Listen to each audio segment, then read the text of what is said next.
شباب مساء الخير، كيفكم؟ لعلكم طيبين، صحتكم وعافيتكم. اليوم ندخل على حاجة كده جميلة شديد، وهي الحلقات التكرارية. واي لوبس، دو واي لوبس وكده. حلقة تكرارية شنو؟ يعني مثلا أنا إذا عندي حاجة كنت بعمله في البرنامج، فأنا ما عايز البرنامج ده يقفل، أنا إنما داير الخطوات ده أعيدها، ويكون التحكم عندي أنا. يعني أنا أقفل البرنامج، أنا أفتحه على كيفي كده يعني. أقرب له مثال مثلا زي الآلة الحاسبة. في الآلة الحاسبة أنت حاليا إذا مثلا جيت وجيت حاولت إنك تجري عملية حسابية، فبنلقى إنه من أول عملية حسابية أنت بتختار البرنامج بيقفل معك، صح؟ لكن أنا ما داير الكلام ده، لأنه في زول ممكن عنده 30 داير يجمع العدد الأول، وداير يجمع العدد الثاني، وداير يجمع الثاني والثالث وكده، داير يعمل مجموعة من العمليات، كويس؟ داير يبقى جمع وقسم وطرح كله في مرة واحدة. أنا ما داير أحرمه من الكلام ده، فبالتالي ما صح إنه البرنامج يطلع ويقفل، إنما أخلي له القفل هو يقفله براو يعني، أو إيقاف البرنامج هو يوقفه براو يعني. فأقرب مثل إنكم الكيس بتاع الكالكوليتر. في حاجة تانية برضه، مثلا زول نفترض في مثلا موظفات أو نفترض إنه في مرتبات بتاع موظفين، تمام؟ انت داير تزيد لهم المرتبات ده بتاعهم ده بيز اون حاجة معينة كده. فبدل ما انت تخش وتزيد المرتبات ده مرتب مرتب، لا، انا بدخل مثلا اللي هو السالري، تمام؟ او بدخل بدخل المصروف اللي فيها كل الموظفين ده، او بدخل الهيكل اللي فيها الموظفين دول كلهم، وبعد ذاك بختار سالري، وبعد ذاك بجي بنفذ فيها كونديشن معين. اف انه كده كده كده مثلا المرتب بتاعه كان 50، فالدور رقم شنو اضربه ليه مثلا في 30 يعني. لان انا لما نازل بزيد لهم مرتبات ما كلهم بيزيدوا بنفس النسبه يعني. في زول انا داير ازيد له 100,000 في مرتبه، وفي زول داير ازيد له 50,000 في مرتبه. فكوني انا مثلا يكون عندي 1000 موظف، انا اجي اخش موظف موظف واضيف الحاجه دي ما بينفع، فممكن نستخدم واحده من الحلقات التكراريه، ومن ضمنهم اصلا عندنا 3 حلقات تكراريه: في الوايل لوبس، وفي الدو وايل لوبس، وبعد ذاك في فور لوب ان شاء الله بناخدها في المحاضره الجايه. وخلينا هنا نجي نتعرف على الوايل لوبس. طيب يا جماعه، الوايل لوب عنده جمله معينه انت بتكتبه. اي حاجه زي ما قلنا، انت لما تعرف الاستراكشر حقه بيكتبه كيف، بيكون تاني ما عندك مشكله، قادر تتعامل معه. طيب اول حاجه انا الوايل لوب بكتبه بالطريقه دي، كويس؟ بجي بكتب وايل، تمام، وبديه القوسين. بعد ذاك بجي بكتب البلوك بتاعه ده، كويس؟ هنا الكونديشن الشرط بتاعي، وهنا الكود اللي مفترض يتنفذ. طيب كويس، انا داير اعمل شنو؟ والله يا اخي انا عايز مثلا اتبع اعداد من كم، من 1 لحد 5، كويس؟ طيب الشرط بتاعي هنا شنو؟ نيجي نقول عندي انت اكس بيساوي مثلا 1، تمام؟ انا داير اعد، داير احسب من 1 لحد 5، تمام؟ اذا حاجه اقول له انه طبعا الشرط ده بيتنفذ بيتنفذ في حاله انه كان الشرط بتاعك ده ترو. يعني معناه واحد، انا مثلا داير اقول له انه اكس اقل من او يساوي 5، كويس؟ في الحاله دي قوم شنو؟ قوم اطبع عليه الاكس، اقول له سي اوت اكس، ودي يطلع هنا، كويس؟ طيب الكلام ده شنو؟ الكلام ده انه بقول له انا يا اخي اتبع لي الاعداد من 1 اللي هو ل5، تمام؟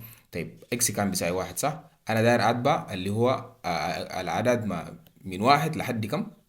لحد 5. انا قلت له اقل من يساوي، اقل من او يساوي معناه بيتبع عليه العدد 5، صح؟ اذا الشرط بيكون ترو 200. لما نيجي للعدد 2 بيلقاو ترو، ايوه 2 اقل من 5. يجي ل3 بيلقاو ترو اقل من 5. بيجي ل4 بيلقاو ترو اقل من 5. بيجي ل4 بيلقاو ترو اقل من 5. بيجي ل5 بلقاو ترو لانه يساوي 5 حسب الشرط اللي انا اديته. واذا جينا حاولنا نجربه، هيديني بس اللي هو العدد الاول فقط، ما بيديني عدد تاني. طيب انا النت حقي ضعيف شويه الليله، او بيتباع كده الى ما شاء الله، لانه انا قلت له واي انه ترو بس بيتباع ما محدد، بيتباع كده لغايه ما ينتهي. طيب الكلام ده ما كويس، انا لازم احدده. طيب هنا اقول له شنو؟ اقول له اكس بلس بلس، تمام؟ عشان ما لانه لما يجي كده يلقاه مفتوح، انا بيجي قلت له هل واحد ده اقل من 5؟ ايوه واحد اقل من 5، مباشره بيمشي، مباشرة بيمشي بيتباع لي الواحد ده بس، لأنه أنا ما قلت له يتباع بعديه وكده وكده. فلما نجي هنا بيتباع لغاية ما يصل العدد 5 بيقف، تمام؟ هنا كده بيقف. لكن إذا شلتها دي برا ما في محدد بالنسبة له، بيجي بلقى إنه الواحد ده ترو، طالما الشرط ترو بس بيبدأ بيتباع لغاية ما يصل. ده بيسموه انفينيت لوب بعدين يعني، حتى يصل حاجة اسمها ستاك اوفر فلو، دي كان في جافا سكريبت بعدين هناك يعني. لما نيجي نتعرف على الستاك برضه هنشوف فيه جزئيات كده مهمة. المهم دي اذا خليته من دون محدد كده خلاص. طيب الاي الاكس بلس بلس ده شنو؟ الكلام ده معناه شنو؟ المره الاولى بتتبع لي ما تقيف، اتبع لي المره الثانيه برضه، واتبع المره الثالثه، واتبع المره الرابعه، واتبع المره الخامسه، لغايه ما تصل اللي هو العدد اللي انا وريته. ولما نقول له اي بلس بلس يعني معناه اتبع لي ده واتبع لي اللي بعديه واتبع لي ده واتبع لي اللي بعديه. انا شايف في ناس بيقول لي يا اخي انت لانه عامل ارقام عشان كيف يتبع لك. طيب انا ما داير اعمل ارقام، هخليه يتبع لي اسمي 5 مرات بالطريقه دي. طالما اصلا انتوا ما بتصدقوا ما مشكله، انا بخليه يتبع مصعب 5 مرات عشان ما تقول لي كل مره هو بيضيف عدد واحد من عنده يعني. طيب زي ما قلنا مرات الاديتور بتاعنا ده بنعمل له بس ريرن من جديد يعني. تمام، طبعا مصعب 5 مرات وده باختصار شديد يعني. تمام. طيب انا كتبت الوايل لوب. الدوايل لوب ده شنو طيب؟ وهل في امثله اقوى من الحاجه دي نجربها؟ ايوه بعد شويه بنيجي نجرب على حسبه ولا يهمك يا برو. طيب الدوايل لوب، طيب نيجي نكتبها. طيب انت عارف الدوايل لوب ده شنو؟ الدوايل لوب ده عباره عن كده، كويس، حاجه كده بس ما عندي اي موضوع قاعد معاك، هي برضه حلقه تكراريه لكن مهمتها شنو؟ طيب انا حاليا هعمل حاجه تمام هنا، كويس، واقول له انه الاكس ده هنا لو كانت بيساوي 5 اتبع لي الكلام ده بس. تمام، الاكس ده لو كانت بيساوي 5 قوم اتبع لي كلمه مصعب ده فيني نشوف بيمشون هنا. طيب معلش هيديني ايرور لانه دي يعني كويس. طيب أنا عشان بس داير اقرب لكم المثال اكتر، فانا بقول له اذا كان ما بيتبع عليه حاجه ظابط معك. طيب نديه شرط تاني انه اذا كان الاكس ده بيساوي واحد بيتبع عليه. طبعا هو بيتبع ما لا نهايه يعني طالما انا اصلا ما وقفته. طبعا اذا عايز توقف هنا بتدي ستوب، ولو عندك حاجه بس عايز يتبع ويطلع منه طوالي بتديه بريك. كويس، بريك هو اللي بوقف لك يعني يتبع كده ويقف يعني. ايوه بيتبع مره واحده وبيقف صح. طيب ده، طيب الكلام ده انا جيت قلت له هنا تاني نجي نغير معلش يعني. تاني نجي نقول له اذا كان الاكس بيساوي 2 هنا الشرط كان شنو؟ الشرط بعد ده بقى فولس ما هيتبع لي حاجه صح. طيب تعال نشوف الدوائر بيعمل شنو. كويس، دو نديه نفس الكلام ده ولا همشي بعيد ذاته. نقول له اتبع لي الكلام ده هنا وايل، نجيب نفس ولا انا اغير ذاته، نجيب نفس الشرط ده نشوف بيتبع ولا ما بيتبع. طبعا لازم نديه الكولوم الاخير دي. طيب نيجي نشوف الاول اللي كانت وايل والثاني كانت دو وايل. شوف طيب انا في زول بقول لي زول كلام قدام عليه. طيب انا هنا بوضح انه ده عباره عن وايل، كويس، وهنا عباره عن دو، عباره عن دو وايل، كويس. اها نشوف في وايل وفي دو وايل بيتبع وين فيهم؟ بيتبع دو وايل. الموضوع بسيط جدا انه ده ده اول حاجه بيشوف الشرط. اول حاجه تشيك كونديشن، اول حاجه بيعمل تشيك للكونديشن ده اكسكيوت، كويس، then check. شفتها؟ ده اول حاجه بنفذ بعدك، ده اول حاجه تشيك كونديشن then execute. شفتها؟ ده اللي هو اول حاجه بعمل تشيك للكونديشن بتاعي، بيجي بيشوف هل الكونديشن ده ترو ولا ما ترو. اذا كان ترو بعدك بيعمل اللي هو اللي هو بوقفه. اذا كان فولس هنا لو كانت فولس ما بيتبع لي الكلام ده، اذا كانت ترو بيتبع لي الكلام ده. طيب في زول بيقول لي يا اخي نجي قبل ما انت عملت هناك جربت حاجه تانية قام طبعت لك الاكس وكده. ما عندي مشكله هسه بيجي بيجرب بيتبع لك الاكس هنا بيشوف لك انه هيتبع الاكس. تمام، هيتبع الاكس من دون ما يشوف اي حاجه. اكس صح، اكس اللي قاعد هنا شفت هيجي يتبعه وعيونه مغمضات هيتبع لك الرقم واحد ده، كويس. هنا ما هيتبع لك لاحظ، هنا ما هيتبع لك اكس ابدا، ما هيتبع لك اكس، ما هيتبع لك اكس لو كسرت رقبتك. بعد هنا لو جيت غيرتها برضه قلت له مثلا يساوي واحد ما عنده مشكله كده بيتبع لك. كده بيتبقى لك الاثنين، بيتبقى لك الواي اللي هو مصعب والدواي اللي هو الاثنين. طيب هل الدواي انا ممكن اخليه يتبع الاكسات الجبال الكتير؟ ايوه ممكن اقول له اكس بلس بلس، ولو قلت له اكس بلس بلس هشيل منه شنو؟ هشيل منه الكلام ده. اكس اللي هو يساوي اللي هو 2، كويس. طيب اكس كان بيساوي 2 واهو طبع عليه كم؟ طبع عليه اللي هو دواي اللي بواحد واثنين. يعني لما اكس هو كان هنا واحد صح، اذا في الواحد ترو. الواحد الواحد ترو يبدا لي من واحد. الاثنين ايوه اثنين ترو بس خلاص لحد هنا بيساوي واحد وبعديها بيساوي اثنين. فالمره الاولى طبعت الخيار الاول وبعد ذاك طبع عليه التباع الثاني يعني الاكس بلس بلس كده خلاص مجرد ما يصل نهايته بيعمل بريك. لكن اذا شلنا منه، اذا خلينا ده برا اذا شلنا منه ده نهائيا برا يعني هنشوف هنشوف اللي هو اشواع. طيب هنا معلش قلت له هنا يساوي العدد الواحد ده بس، لانه ما في بلس بلس عشان يجوا يعني. تمام. زي ما قلنا هو بيجي بيشوف الشرط بعد ذاك بينفذ يعني. وطيب طبعا حتشوف شعاع لانه انت ما حددت له يقف وين، بمشي بمشي بمشي كده الى ما شاء الله. انت مش شايف الكلام ده؟ والله هو خطير يا اخي. طيب في ناس بيقول لي بعد ده يلا انتوا هلين اخترتوا تشتغلوا بشنو يا جماعه؟ اخترتوا تشتغلوا بالواي لوب ولا الدواي لوب لحد هنا عشان ما تكرروا اللي هو الاعداد في زول بيقول لي طبعا في حاجه كده جميله كان قبل كده عملناها. شنو؟ انا والله يا اخي عايز يعني ما كانت بتتصل لي الاصليه دي كيف انا عايز يعني البرنامج ده يقول لي فترتك كيف يا بيبي يعني لمدة كم؟ هذا يقولوا لي لمدة 10 مرات مع انه كفاية يعني. آه. ما أعرف did you take the breakfast؟ طيب كويس. تمام.